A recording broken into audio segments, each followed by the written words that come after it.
Hello दीदी बहनी भैया हरा नमस्ते। अपने यूट्यूब चैनल पर आप सबके स्वागत करते ही तो एक विवाह सुनावे चलते ही अच्छा लगे तो हमें सपोर्ट करें। मोरे पीछे वारे वारे बसवा कई कोठिया आर झाई मौरा कई जप। मोरे पीछे वारे वारे बसवा कई कोठिया अरे झाई मौरा कई जप।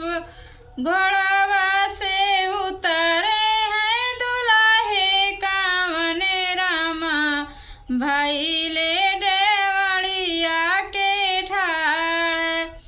घोड़ावा से उतरे हैं दुल्हे कावन रामा भाई ले डेहरिया के ठाड़।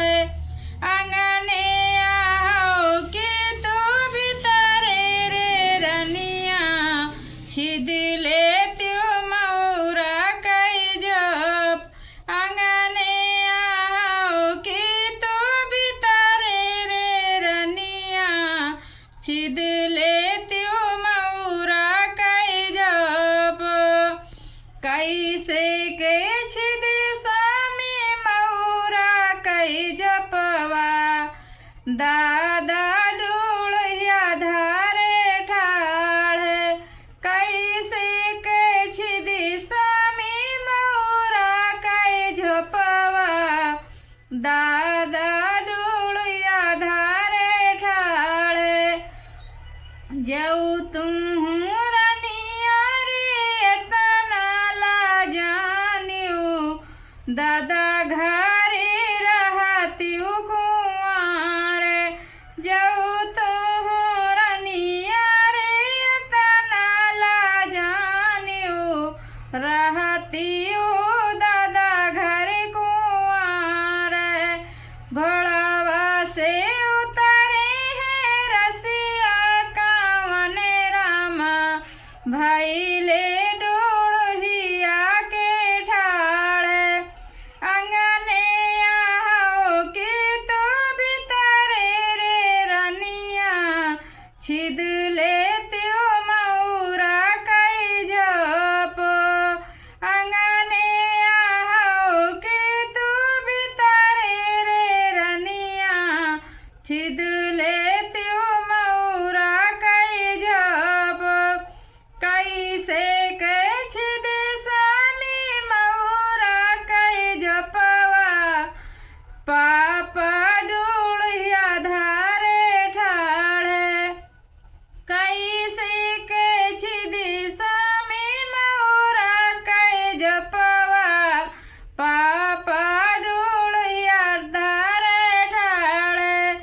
जऊ तुम मरे रनिया तना ला जानियो पापा घरे रहतियू कुंवार।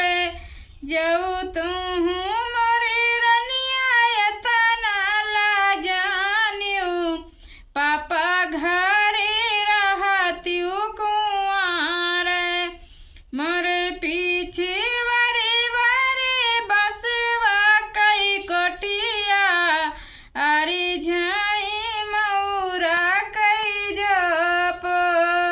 मोरे पीछे वारे वारे बसवा कई कोठिया अरे झाई मौरा कई जप। घोड़ावा से उतरे हैं दुल्हे कावन रामा भाई ले डेहरिया के ठाड़। आंगने आओ कि तू भीतरे रे रनिया छिद लेत्यू मौरा कई जप।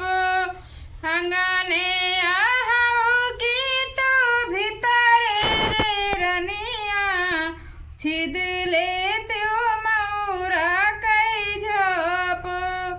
कैसे के छिद स्वामी मौरा कई जपवा भैया डेरिया धारे ठाड़। कैसे के छिद